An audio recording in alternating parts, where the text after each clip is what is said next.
Hello friends, ಆಹಾರ ವಾಹಿನಿ ಚಾನಲ್ಗೆ ಸ್ವಾಗತ.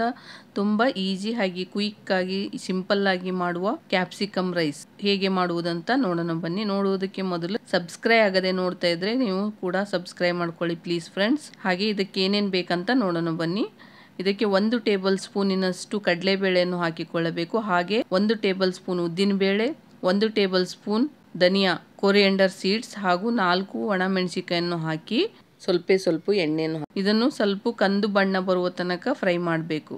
ನೋಡಿ, ಈ ತರಲೆ ಗೋಲ್ಡನ್ ಬ್ರೌನ್ ಬರುವವರೆಗೆ ಫ್ರೈ ಮಾಡಿ. ಸ್ವಲ್ಪ ಗೋಲ್ಡನ್ ಬ್ರೌನ್ ಬಂದ ಮೇಲೆ ಒಂದು ಅರ್ಧ ಟೇಬಲ್ ಸ್ಪೂನಿನಷ್ಟು ಸಾಸಿವೆ ಮಸ್ಟರ್ಡ್ ಸೀಡ್ಸ್ ಅನ್ನು ಹಾಕಿ ಚೆನ್ನಾಗಿ ಹುರಿದು ಆರಲು ಬಿಡಿ. ಇದು ಚೆನ್ನಾಗಿ ಆರಿದ ಮೇಲೆ ಮಿಕ್ಸಿ ಜಾರಿಗೆ ಹಾಕಿಕೊಂಡು ಈ ಪೌಡರ್ ಅನ್ನು ನೈಸ್ ಆಗಿ ಪೌಡರ್ ಮಾಡಬೇಡಿ, ತರಿಯಾಗಿ ಪೌಡರ್ ಮಾಡ್ಕೊಳ್ಳಿ. ಚೆನ್ನಾಗಿರುತ್ತೆ ಅಂದ್ರೆ ಬಾಯಿಗೆ ಕ್ಯಾಪ್ಸಿಕಮ್ ಜೊತೆ ಟೇಸ್ಟಿಯಾಗಿ ಬರುತ್ತೆ. ಇವಾಗ ನೋಡಿ, ಒಗ್ಗರಣೆಗೆ ಏನೇನು ಬೇಕಂತ 3 ಟೇಬಲ್ ಸ್ಪೂನ್ ಎಣ್ಣೆಯನ್ನು ಹಾಕಿ, ಬೇಕಂದ್ರೆ ನೀವು ತುಪ್ಪ ಕೂಡ ಹಾಕ್ಬೋದು. 3 ಒಣ ಹಸಿಮೆಣಸಿಕಾಯನ್ನು ಕೂಡ ಹಾಕಿ, 1 ಈರುಳ್ಳಿ ಉದ್ದುದ್ದಕ್ಕೆ ನೈಸಾಗಿ ಹೆಚ್ಚಿದ ಈರುಳ್ಳಿಯನ್ನು ಹಾಕಿ ಸ್ವಲ್ಪ ಫ್ರೈ ಆದ ಮೇಲೆ 1 ಕಪ್ಪು ಕ್ಯಾಪ್ಸಿಕಮ್ ಉದ್ದುದ್ದಾಗಿ ನೈಸಾಗಿ ಹೆಚ್ಚಿಟ್ಟುಕೊಂಡ ಕ್ಯಾಪ್ಸಿಕಮನ್ನು ಕೂಡ ಹಾಕಿ, ನೀವು ರೈಸ್ ಜಾಸ್ತಿ ಬೇಕಂದರೆ ಜಾಸ್ತಿ ಕ್ವಾಂಟಿಟಿ ಇದ್ದರೆ ಇನ್ನು ಒಂದು ಅರ್ಧ ಕಪ್ಪಿನಷ್ಟು ಕ್ಯಾಪ್ಸಿಕಮ್ ಜಾಸ್ತಿ ತಗೊಳ್ಳಿ.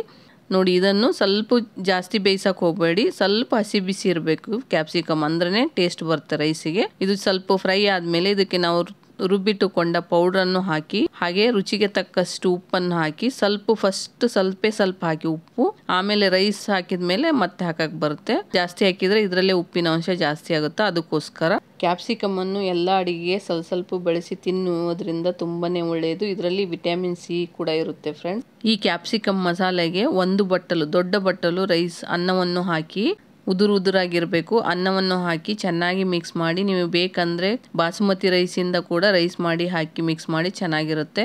ಇದಕ್ಕೆ ಕೊರಿಯಂಡರ್ ಲೀವ್ಸ್ ಕೊತ್ತಂಬರಿ ಸೊಪ್ಪನ್ನು ಕೂಡ ನೈಸಾಗಿ ಕಟ್ ಮಾಡಿ ಜಾಸ್ತಿ ಹಾಕಿ ಚೆನ್ನಾಗಿರುತ್ತೆ, ಟೇಸ್ಟ್ ಕೂಡ ಬರುತ್ತೆ. ಇವಾಗ ಉಪ್ಪು ಟೇಸ್ಟ್ ನೋಡಿ, ಉಪ್ಪು ಕಮ್ಮಿ ಆದರೆ ಇನ್ನೊಂದು ಸ್ವಲ್ಪ ಉಪ್ಪು ಹಾಕಿ ರೈಸನ್ನು ಚೆನ್ನಾಗಿ ಮೇಲೆ ಕೆಳಗೆ ಚೆನ್ನಾಗಿ ಮಿಕ್ಸ್ ಮಾಡಿ. ಟೇಸ್ಟ್ ತುಂಬಾ ಚೆನ್ನಾಗಿರುತ್ತೆ. Capsicum rice ready friends. ಈ ಕ್ಯಾಪ್ಸಿಕಮ್ ರೈಸ್ ಜೊತೆ ಸೈಡ್ ಡಿಶ್ ಆಗಿ ಮೊಸರು ಪಚ್ಚಡಿ ತಿಂದರೆ ತುಂಬಾ ಟೇಸ್ಟಿಯಾಗಿರುತ್ತೆ. ಬೇಕಂದರೆ ನಿಮಗೆ ಕೂಡ ಯಾವುದಾದ್ರೂ ಕುರ್ಮಾ ಕೂಡ ಜೊತೆ ಕೂಡ ತಿನ್ಬೋದು. ಆದರೆ ಇದು ಮೊಸರು ಪಚ್ಚಡಿ, ಮೊಸರು ಬಜ್ಜಿ ಕೂಡ ತುಂಬಾ ಚೆನ್ನಾಗಿರುತ್ತೆ ಫ್ರೆಂಡ್ಸ್.